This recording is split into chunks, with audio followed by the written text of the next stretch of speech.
human LatiosAzurill. So this is LatiosAzurill, and welcome to Season 5, Week 1 of the Western Pokemon League with LatiosAzurill and the Philadelphia Froakies versus Enchanted Celebi and the Celtic Celebis. So, there are quite a few threats that Enchanted Celebi has for this team. Now, as a lot of you know, this season I am using a mono pink team, so all of our Pokemon are pink. So, fortunately, it's not monotype, so we do have a little bit of diversity, but we do still have a few constraints. So we have a lot of Psychic and Fairy Pokemon, a couple Normals, and fortunately we do have Magmortar and Virizion. So, one thing that really scares me is that Kartana, of course, because a lot of my, well, first of all, the Psychic Mons, well, Stab would be resisted, Fairy is weak to Steel, and pretty much Magmortar is going to be really useful in that capacity. Also, the Amoonguss is kind of a threat because it is a poison type, to be fair, plus it can always hit up a Spore, and that would always destroy my life in this particular case. So, one thing I did have is I ran the Magic Coat on the Smeargle, just in case I was thinking that he was going to go for a Spore, just in case I wasn't going to be able to land a Spore before him. I have a pretty standard Smeargle set with the Spore. It's basically set up, so first hit up a Spore, then when your opponent's asleep, you go for the Sticky Web, you go for the Stealth Rocks, and then from there you can just, well, the last move in that case is, of course, the Magic Coat, just so my opponent can't try to set something up on me. So other than that, I have the Munium-Z on the Mew, since we do have the signature Genesis Supernova thing going on, so we can set that Psychic Terrain, which is really useful considering that Jirachi would then be able to outspeed most Pokemon and be able to just go for some 60% Iron Heads, because one big threat to my team is, of course, priority, so setting up that Psychic Terrain is one way to just get rid of that priority altogether. Now, we have the Diancie, we can Mega Evolve it, get that Magic Bounce thing going, so problem is Mega Diancie's pretty frail, but it's also pretty fast, so we can get some serious damage going on right there. Virizion is a pretty good Mon, to be fair. I mean, decent Stab. The grass coverage is pretty good. Not so useful for this particular battle, of course, but we do have the fighting coverage, which is really good for that Porygon-Z.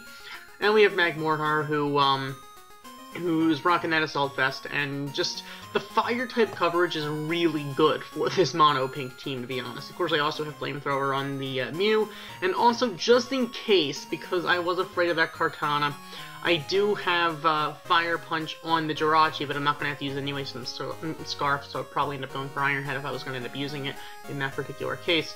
So, let's actually get into the battle. Now, I am going to be leading off with the Smeargle. So, they say art is subjective, and Enchanted Celebi is going to get the Para, well, the Thunder Wave down to get us the Para. I'm going to be able to set up a Sticky Web, which is pretty much going to cost me my Smeargle at that point, but that's okay, because he has the, he does have that Last Resort with the T-Wave, but we're going to land our Sacred Sword, taking down the Porygon-Z, because we're going to outspeed, and now he's going to go into his Mega-Metagross. We're just going for the CC. I'm pretty much just going to sacrifice Virizion here, just to take down the, to get as much damage down as I could. Now at this point I'm going to go for the Zen Headbutt, just because I was kind of thinking he was going to be switching into into something.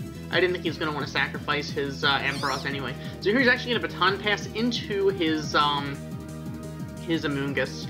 And I'm going to get his Zen Headbutt down. I'm not going to do even half, but that's okay, because I can just go for the Munium-Z and that Genesis Supernova, which is easily going to bop that Amoonguss. Setting up the Psychic Terrain, which is putting me in really good position, because this way I can just go for a Flamethrower. Easily I'm going to outspeed him, since he does, he is kind of crippled by the Sticky Web at this point. So at this point, Mew can pretty much just clean up. So, it's going to go for the Protect. I kind of knew he was going to Protect, just because it's a Ninja, what you can expect. So I'm actually going to set up a Nasty Plot there. So I'm just going to take him down. I know he's just going to try to stall out to see how long he can keep his Ninjask alive. None of it really matters, because it's not really that offensive as the name suggests. So at this point, I'm just going to get Thunderbolt, and that is going to take down the Dodrio, and that is going to be a 4-0 for Week 1.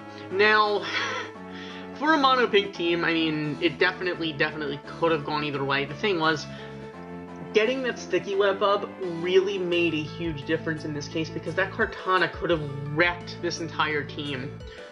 Provided that he was prepared for the Magmortar, he really could have have torn through this team with that.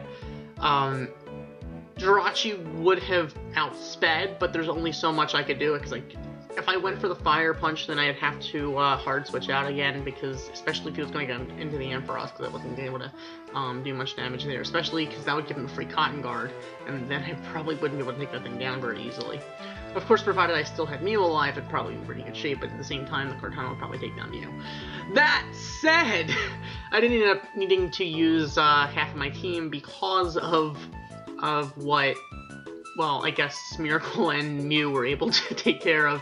So either way, this battle did go really well for us, but that doesn't necessarily mean that things are going to be that simple in the future, because sometimes you just can't use the same strategy 2 weeks in a row, otherwise people catch on. So Smeargle really did work, I just don't know exactly how much use it's really going to get for us. Mew really wrecked through that team. Of course, it was anything like last season, where Togekiss completely wrecked through in week 1. Then I never ended up using Togekiss again the rest of the season, so I'm pretty sure I'm going to use Mew again, I just don't know exactly how. One of the nice things about Mew is I can run a physical Mew if I want to, because it's a very versatile Pokemon. You can pretty much learn any move that's a move tutor move or a TM, so we'll see what happens in the future. Also, we can get some Jirachi shenanigans potentially going as time goes on. That said, remember that this season all of the proceeds from the WPL battles on this channel will be going to the Susan G. Komen Foundation for breast cancer awareness and research. So, thank you for watching. As always, like, comment, and subscribe, and I will see you guys next time. Goodbye.